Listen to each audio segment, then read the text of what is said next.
ഇന്ന് മനുഷ്യരുടെ സ്ഥിതി എന്താണ്? ഒരാൾക്ക് മറ്റൊരാളെ കാണാൻ സാധിക്കാത്ത വിധം ശത്രുതയുടെ കൂറ്റൻ മതിലുകൾ ഉയർന്നു വരുന്നു. കൂറ്റൻ മതിലുകൾ. ഒരാൾക്കും മറ്റൊരാളെ കണ്ടുകൂടാൻ കഴിയാത്ത വിധം, ഒരു വ്യക്തിക്കൊരു വ്യക്തിയെ, ഒരു കുടുംബത്തിനൊരു കുടുംബത്തെ, ഒരു സമൂഹത്തിനൊരു സമൂഹത്തെ, ഒരു സമുദായത്തിനൊരു സമുദായത്തെ, ഒരു രാജ്യത്തിന് മറ്റൊരു രാജ്യത്തെ, ഒരു സംസ്കാരത്തിന് മറ്റൊരു സംസ്കാരത്തോട് വെറുപ്പും വൈരവും വിദ്വേഷവും ലോകത്ത് വളരുമ്പോൾ, ബുനയ്യ, എന്റെ പൊന്നുമോനെ അനസെ, അനസിനോട് പറയുകയാണ്. അനസ് പരിശുദ്ധ റസൂലിന്റെ മകനല്ല എന്ന് നമുക്കറിയാം.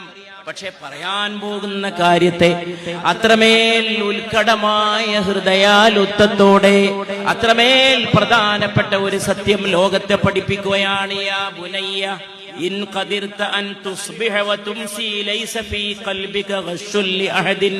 എന്റെ പൊന്നുമോനെ അനസേ, നേരം പുലരുമ്പോഴും വൈകുന്നേരമാകുമ്പോഴും ഒരാളോടും വെറുപ്പില്ലാതെ ജീവിക്കാൻ നിനക്ക് കഴിയുമെങ്കിൽ, നേരം പുലരുമ്പോഴും വൈകുന്നേരമാകുമ്പോഴും ഒരാളെയും വെറുക്കാതെ, പ്രഭാതം വരുമ്പോ, ഉഷസ് വരുമ്പോ, പുലർന്ന് സൂര്യകിരണങ്ങൾ നിന്നെ വന്നുണർത്തുമ്പോ, അതിനു മുമ്പ് നീ പ്രാർത്ഥനക്കായിട്ട് ഉണരുമ്പോ, നീ നിന്റെ ഹൃദയത്തിലേക്കൊന്ന് തിരിഞ്ഞു നോക്കണം, നിന്റെ ഉള്ളിലേക്കൊന്ന് നോക്കണം.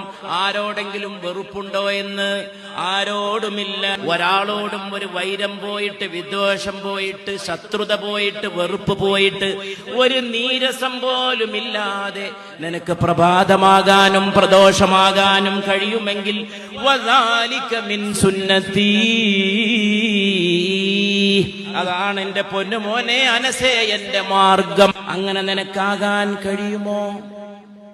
വമൻ അഹ്യാ സുന്നത്തി, എന്റെ സുന്നത്തിനെ ജീവിപ്പിച്ചവൻ ആരോ, ഫഖദ് അഹബ്ബനി, എന്നെ സ്നേഹിച്ചിരിക്കുന്നു. വമൻ അഹബ്ബനി, എന്നെ സ്നേഹിച്ചവനോ കാന മഈ ഫിൽ ജന്ന, എന്നോടൊപ്പം സ്വർഗ്ഗത്തിലായിരിക്കുമെന്ന് പുണ്യ റസൂൽ സല്ലല്ലാഹു അലൈഹി വസല്ലം.